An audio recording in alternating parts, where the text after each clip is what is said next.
Hello everyone, welcome back to Recruitment Update channel. I hope you all are doing great and learning well. So guys, before starting today's topic, if you have not watched our previous videos on what is SQL and what is database, then I highly recommend you watch them first because all these topics are connected with each other.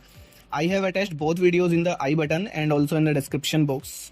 And one more thing, if you are a fresher and currently looking for a job, then do check out our latest hiring updates, which is also mentioned in the description box. Now let's start today's topic without any delay.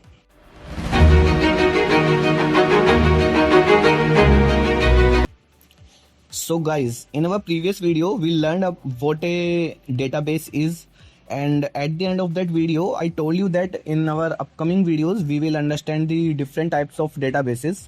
So now let me ask you one question. Suppose you and your friend both need a vehicle. Now you need a vehicle to go to college and your friend needs a vehicle to carry 2 tons of goods. Okay, so will both of you use the same vehicle? Of course not. You might use a bike and your friend might use a truck. Correct? Because the requirement is different. And database work exactly the same way. So different situation need different types of databases. Now don't worry, as a beginner you don't need to remember 20 databases types. Today we will only understand the 2 most important ones. The first one is relational database and the second one is NoSQL database. Let's start with the relational databases. Imagine your school teacher creates an attendance sheet. Okay, in that sheet there are columns like student ID, student name, class, attendance. Everything is arranged properly in rows and columns, which is easy to read, easy to manage and easy to find information.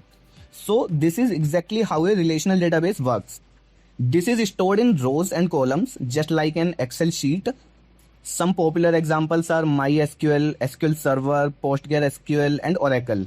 And the most important thing is the SQL language that we are learning in this series is mainly used with relational databases. So throughout this series, our focus will be on relational databases.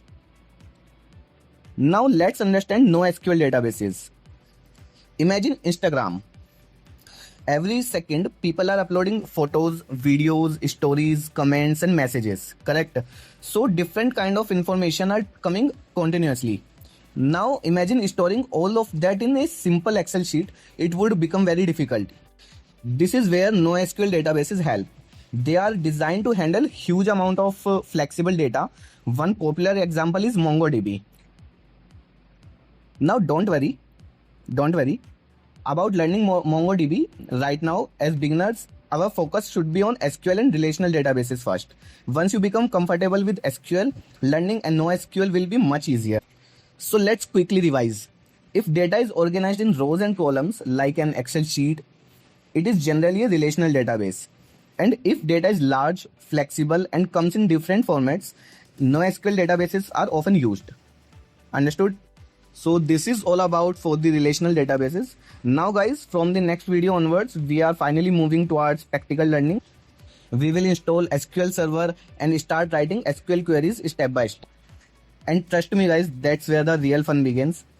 Learning SQL is just like learning to ride a bicycle. Nobody starts riding perfectly on day one.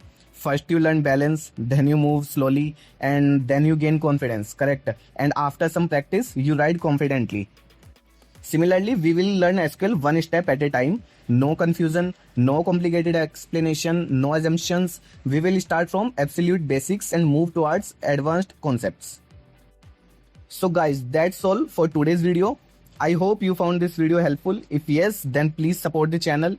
Your like, comment, shares and subscriptions motivate us to create more content for you. Thank you for watching and see you in the next video. Thank you so much.